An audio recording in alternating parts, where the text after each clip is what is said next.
Bismillahirrahmanirrahim. I am Dr. Imran Tahir. Uh, Welcome again for the today's lecture. The today's lecture is about the muscle of the upper limb. Yesterday we have discussed a few muscle of the upper limb, the shoulder girdle, and with this continuation today we will discuss the remaining muscles. Take so just a quick bird eye view of the previous lecture.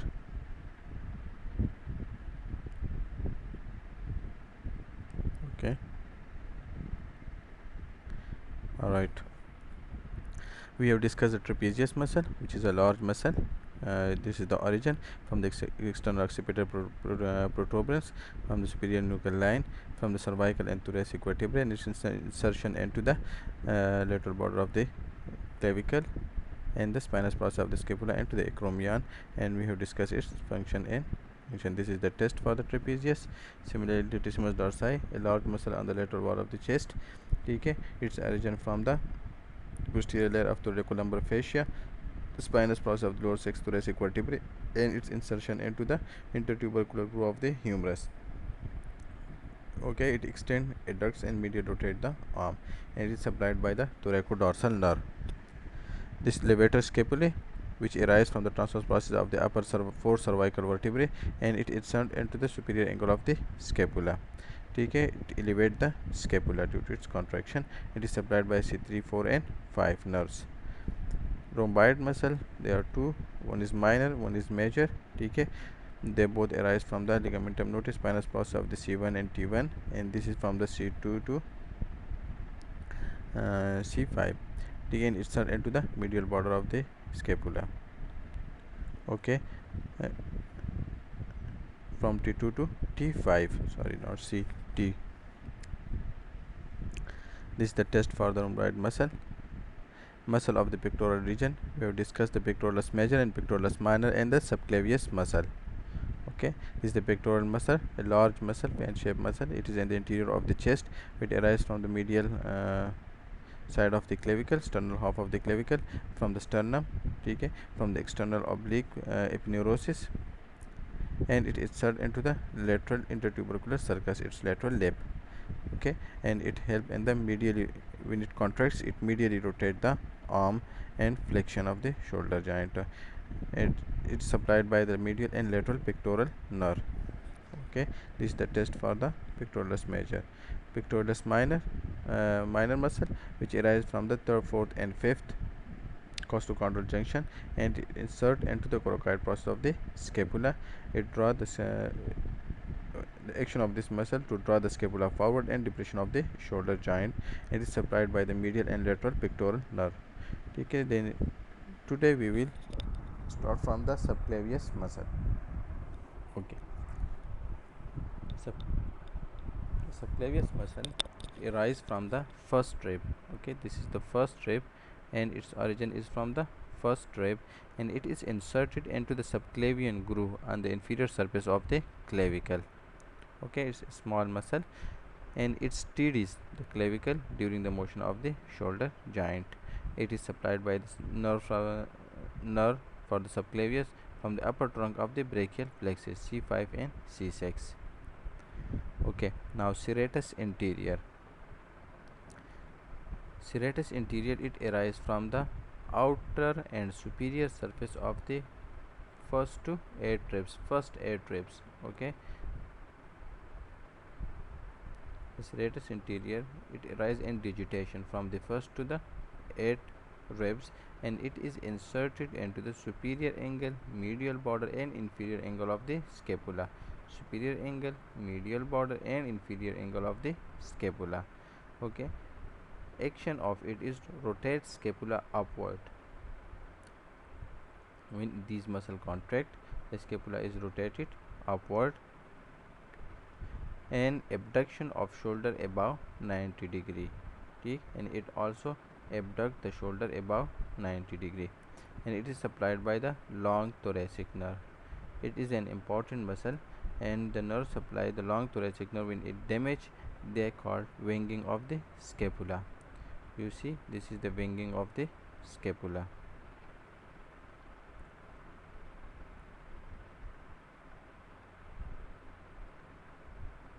when you apply force to the wall, okay, is the scapula projects backward, but in the left side the scapula does not project. It is due to the paralysis of the long thoracic nerve causes the injury of the long thoracic nerve causes paralysis of the serratus anterior muscle, which cause winging of the scapula. All right, now muscle of the shoulder girdle. Okay, they are the shoulder girdle contain the muscle of the shoulder girdle contain deltoid, rotator cuff muscle, and teres major. Okay, these are important muscle. The rotator cuff are very important. Okay, you should remember these four rotator cuff muscle. ठीक है, इसमें है supraspinatus, infraspinatus, subscapularis, and teres minor. These four muscle combinedly called the rotator cuff muscle. Okay, and the teres major. Why it is called the rotator cuff muscle? It rotates the shoulder joint in different direction. The major role in the rotation of the shoulder joint lie in these four muscle. Okay, now come to the deltoid. Deltoid is the muscle of our arm. Okay, this is the deltoid muscle in which we give intramuscular injection. You all know that it arises from the lateral one third of the clavicle. This is the clavicle, and the lateral one third, it arises from here, from superior surface of acromion and spine of the scapula. Okay, from the superior surface of the acromion and spine of the scapula, and it inserts into the deltoid tuberosity on the lateral side of the humerus. We have discussed in the osteology of the humerus where is the deltoid tuberosity, so it insert into the deltoid tuberosity of the humerus. The action of this muscle is abduction of arm, flexion and external rotation of the arm. This muscle, the central muscle fiber, when it contracts, the arm goes outward, and this is called abduction of the arm, and flexion and external rotation of the arm. These medial muscle, when they contract, they cause flexion and medial rotation, and the posterior muscle causes lateral rotation of the arm. This deltoid is supplied by the axillary nerve. Okay, this is the function of the deltoid. We can check when we are testing it. We stabilize the shoulder joint and ask the patient to abduct his arm against resistance. If he can and we feel resistance, then the deltoid is functional. Now supraspinatus muscle, we have discussed in the osteology. This is the scapula. All right, this is the medial border of the scapula, the lateral border of the scapula. This is the spinous process of the scapula, and it is continued as the acromion process. Okay, above the spinous process there is the supraspinous fossa, and below it is the infraspinous fossa. So from the supraspinous fossa, the muscle which arise are called supraspinatus muscle, supraspinatus fossa of the scapula. Okay, and it is inserted into the greater tubercle of the humerus, its superior facet. Okay, and the action of this muscle is to initiate abduction. Okay, abduction, outward movement of the arm. It initiate abduction up to 15-degree and lateral rotation. Okay, it is attached to the greater tubercle, so when it contracts, the arms laterally rotate, and it is supplied by the suprascapular nerve from the brachial plexus. This is the supraspinatus muscle. Okay, it cause abduction. So when we hold the forearm of the patient with resistance and ask the patient to abduct his arm, so the resistance feel, if we feel the resistance, then the supraspinatus is functional. This is the infraspinatus muscle, which arises from the infraspinous fossa, and it is inserted into the greater tubercle of the humerus, and it is causes lateral rotation of shoulder. It also strengthens the shoulder by bracing the head of the humerus. Okay, and is supplied by the suprascapular nerve of the brachial plexus. Okay, when this muscle contract, you can see it is attached to a greater tubercle. Automatically, due to contraction, the clavicle will rotate laterally, and this is the test for infraspinatus Okay, as we have discussed, what is the function? Lateral rotation, and also the strengthen the shoulder by bracing the head of the humerus. Okay, lateral rotation, this is the lateral rotation. We lateral rotate the arm. If it is functional, then we feel resistance during the lateral rotation of the arm. Now coming to the teres minor. Teres minor is a small muscle, and it is arise from the lateral border of the scapula. You can see here it arises from the lateral border of the scapula, and it is also inserted into the greater tubercle of the humerus. So when it contract, it externally rotate and weak external rotator and weak abductor. Okay, it also externally rotate, laterally and externally rotate the arm and also the weak abductor. When it contracts, the arm will go outward, the arm will go inward, weak adductor. So external rotator and weak adductor, and is supplied by the axillary nerve. Now the subscapularis, we have told the costal surface, already we have studied that the costal surface of the scapula, there is one large fossa which is called subscapular fossa.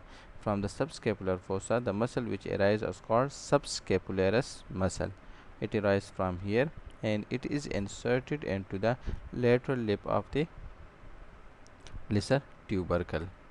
Okay, now stabilize the shoulder and prevents anterior displacement of the shoulder. Okay, it stabilize the shoulder joint and prevent its anterior displacement, medial rotation and adduction of the arm. So we can see it is attached medially to the intertubercular lesser tubercle and its lip of the lesser tubercle. So when it contracts, it medially rotate the arm and also do adduction. It is supplied by the upper and lower subscapular nerve. This is the subscapularis. Okay, you can see the action of the subscapularis. This is the adduction and medial rotation. Now the rotator cuff. The rotator cuff surround the shoulder joint. This is the glenoid fossa in which the head of the humerus accommodate. Okay, so the head of the humerus is large as compared to the glenoid fossa. So it is held in this position by these four muscles, which are collectively called the rotator cuff, and it is composed of subscapularis, supraspinatus, infraspinatus, and teres minor.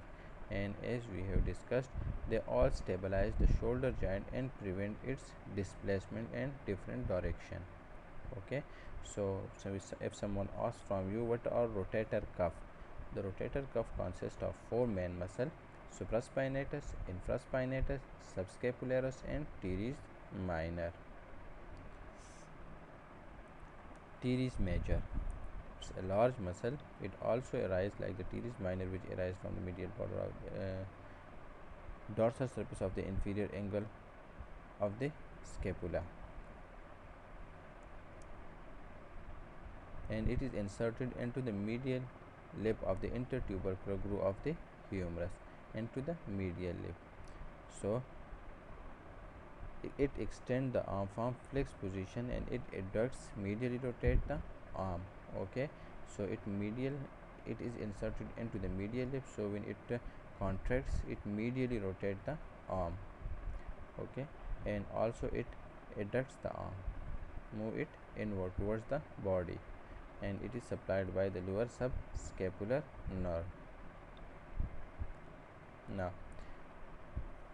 if we see here, just a minute. Okay, here this is the greater tubercle and this is the lesser tubercle, and this is the intertubercular groove. This is the lip of the greater tubercle, which is downward extension, and this is the lip of the lesser tubercle. Okay, we have told that the muscle which are attached here, two major muscle, pectoralis major and one is the pectoralis major muscle which is attached here, This is the pectoralis major, and it is attached to the lateral lip of the intertubercular sulcus. Okay, the latissimus dorsi is attached into this intertubercular groove. ठीक है, and the teres major muscle is attached to the medial. Okay, here you can see the teres major muscle. Yes, this one. The teres major muscle is attached to the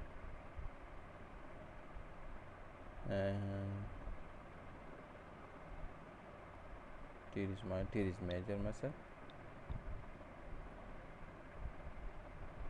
Yes, this one, and it's attached to the medial lip of the intertubercular groove.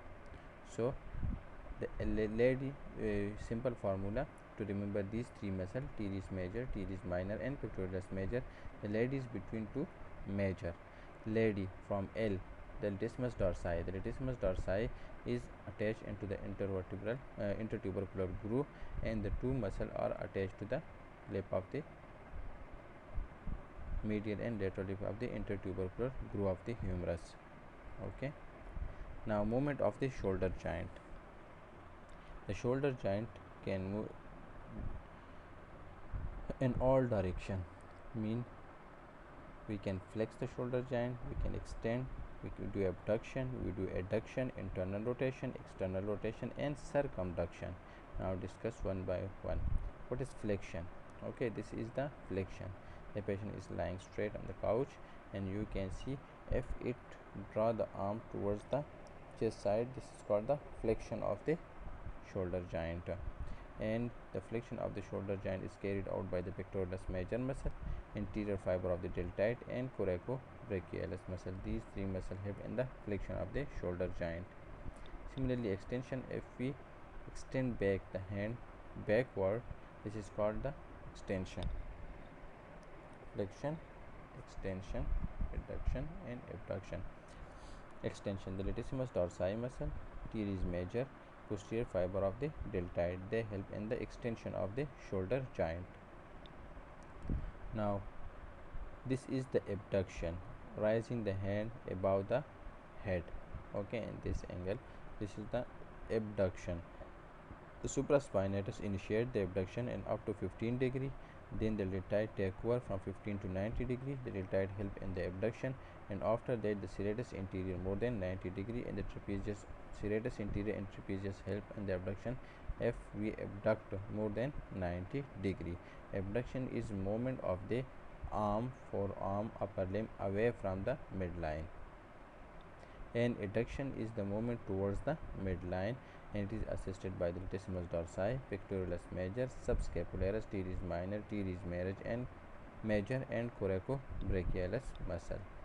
Okay, this is the internal rotation, you can see, and it is held by the pectoralis major, deltoid, subscapularis, and latissimus dorsi. This is the external rotation. The arm is flexed along the chest, and we externally rotate it. This is external rotation is done with the help of the deltoid, supraspinatus, infraspinatus, and teres muscle, teres minor muscle. Okay, so this is all about the muscle of the shoulder girdle and the arm, shoulder girdle. Now after that we will discuss the muscle of the arm, but few important point I have to highlight you here. तो सबसे important चीज़ें हैं आपने देखनी है. आपको question आ सकता है रोटेटर कफ पे कि इसमें कितनी मसल है, कौन कौन से मसल है, ठीक है, और इसमें से फिर आपको कह सकते हैं कि enumerate the muscle of the rotator cuff, ठीक, this is the first question. और सेकंड में आपको कह सकते हैं describe the subscapularis, its origin, insertion, inner supply and action. Okay, इस तरह क्वेश्चन आ सकता है. दूसरा आ सकता है कि flexion of the shoulder joint, what muscle are involved in the flexion of the shoulder joint. ये MCQs में भी आ सकता है कि which of the following is not responsible for the flexion of the shoulder joint. तो ये तीन दिए होंगे, ये ठीक होंगे, और बाकी जो एक दिया होगा जो भी मसले, फॉर एग्जांपल serratus इंटीरियर दिया होगा या latissimus dorsi कि that is responsible for flexion or not. Okay, तो आपने उसको मार्क करना है. सिमिलरली जो different moment of the shoulder joint है उसमें जो मसल इन्वॉल्व है वो आपने मेमोराइज करने हैं।